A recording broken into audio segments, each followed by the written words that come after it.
Namaste, Vanakkam. How are you? Good? Yeah. We have seen about the Islamic expansion and about various Islamic rulers from 8th to 15th century in the previous video. Today, let's continue on origin of religious violence in India by Mughals. Somewhere in the mid of our 6th to 10th grade, we might have heard about Mughals. Now let's see about some Mughal rulers in India. It was Babur first who killed Ibrahim Lodi, who is the last Sultan of Lodi dynasty. In 1526, Babur ruled for 4 years and was succeeded by his son Humayun, whose reign was temporarily usurped by Suri dynasty. During this period, religious violence continued on. It was all witnessed by Guru Nanak, who commented upon them in 4 hymns. According to Babur's autobiography, Tuzak-e-Babari, Babur's campaign in northwest India targeted Hindus, Sikhs, as well as apostates who are non-Sunni sects of Islam. An immense number of infidels were killed. Many records of massacre of Hindu villages, in addition to death of both Hindus and Muslim soldiers in the battlefields, were noted. In 1545, Sher Shah Suri led a campaign of religious violence across western and eastern provinces of the empire in India. His court officials stated him once that there is nothing equal to religious war against the infidels. If you be slain, you become a martyr. If you live, you become Ghazi. Then came Akbar in the 16th century. But contrastingly, Akbar is known for his religious tolerance.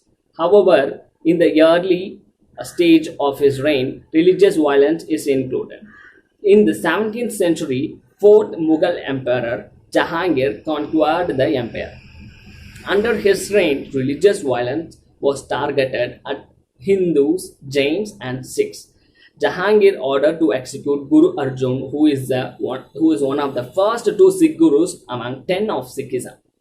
Then Jains had turned against the Mughal Empire because they had no way to protect their culture.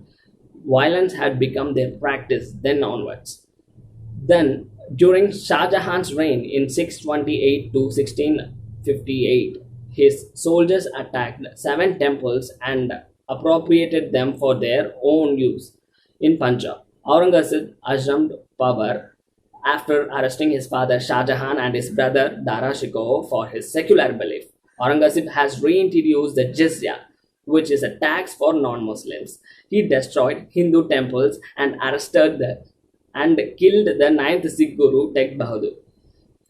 Aurangzeb had also issued order to destroy temples of infidels and to put stop to idolatrous form of worship. He destroyed many temples, estimated around dozens to thousands. Idols were smashed and the city of Mathura was renamed to Islamabad. He also built some temples. And of course, he built mosques on top of the destructed temples. Sometimes he used the same stones for building them. He destroyed major Hindu pilgrimage Varanasi, Mathura, and Somnath temple.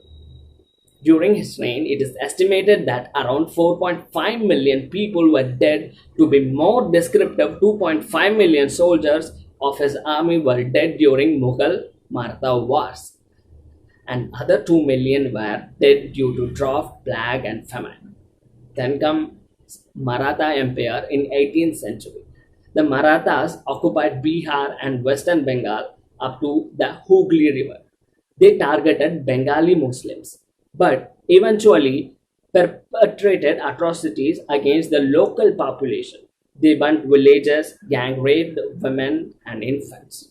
It is estimated that around 4 lakh people were killed. Bengali Hindus started to support them at first, but later his atrocities perpetrated against Bengali Hindus too. So they ended up opposing the Maratha Empire and supporting the Muslim Nawab of Bengal. Besides all this, Sikh Empire conquered the reign in Kashmir when they killed thousands of Muslim tribes in the colonial era of India, which begins from 16th century. Goa Inquisition took place.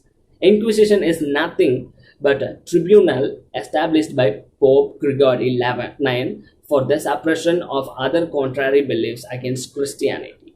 So the first inquisitors, Alexo Diaz Falco and Francisco Marx, established themselves in Goa. They made to relocate the Portuguese viceroy to smaller residents. Their first act was to forbid Hindus from the public practice of their faith by showing them the fear of death. Tens of thousands Goan Hindus were forced to convert to Catholicism, and who didn't were massacred by Portuguese between 1561 and 1774. The vestiges of Goa Inquisition were swept away when the British occupied the city in 1812. Then comes Tipu Sultan, the ruler of the Mysore kingdom. He is known for his anti-Hindu and anti-Christian ideology.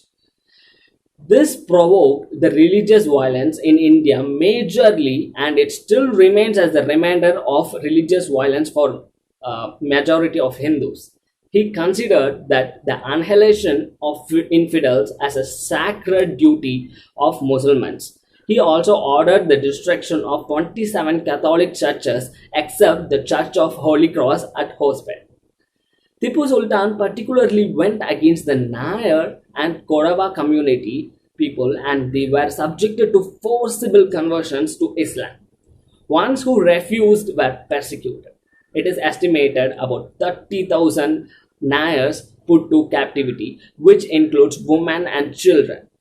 500 Kauravas were killed. Some were hid themselves in the mountains, which approximately estimated as 40,000. He also forced 20,000 Brahmins to eat beef and converted them to Islam subsequently. According to Thomas Munro, around 60,000 people, or 92% of the entire Mangalorean Catholic community, were captured by Tipu Sultan, and only 70,000 were escaped. Even in that, 20,000 of them were died on the march to Seringapatanam. The young girls and women were made as wives for those Muslims who were living there. Tipu Sultan didn't even leave the British soldiers. Many were forced to kill, and 300 of them were circumcised and given Muslim names and clothes, and several British regimental drummer boys were forced to dance and entertain the court. Then comes the East India Company. They were denigrating Hindus and Muslims. A revolt started when the East India Company unleashed rifle cartridges, which was rumored to be greased with pig and cow fat, which was an abhorrent concept to Hindus and Muslims. The death toll is debated by historians, with figures ranging from 15,000 to 10 million. Then, partition of Bengal was made in 1905 by the British along religious lines, as Muslim majority state as East Bengal and Hindu majority state as West Bengal. Due to this, waves of religious riots hit in the Bengal for few years. Then comes the Mopla rebellion, which was an anti-Hindu rebellion conducted by Muslim Mapilla community of Kerala in 1921. They murdered, pillaged, and forcibly converted thousands of Hindus. Now comes the modern India.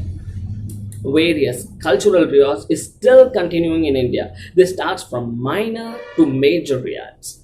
When speaking about this, it is very important to speak about the exodus of Kashmiri Hindus. Around 300 were killed between 1989 to 1990, and about 3 lakh to 4 lakh Pandits have migrated outside Kashmir. Many of them have been killed by Islamic militants. Other such various attacks include 1962 Gujarat riots, 1984 anti-Sikh riots, 1989 Bhagalpur riots, Kashmir violence, Godhra train burning, 1992 Bombay riots, 1999 Chamba massacre, 2002 Gujarat riots, Akshardham temple attack by Islamic terrorists, 2006 Varanasi bombings, 2010 Tigana riots, and 2013 Muzaffarnagar riots, Canning riots, Some anti atheist violence is also notable. All we can infer from this is there was no unity among us that still persists in various forms. Our needs may be different, but the perspective must be unified. A need driven perspective always isolates us. So, yes, thanks for watching. Please do subscribe, like, share, and don't forget to click the bell icon there. Thank you.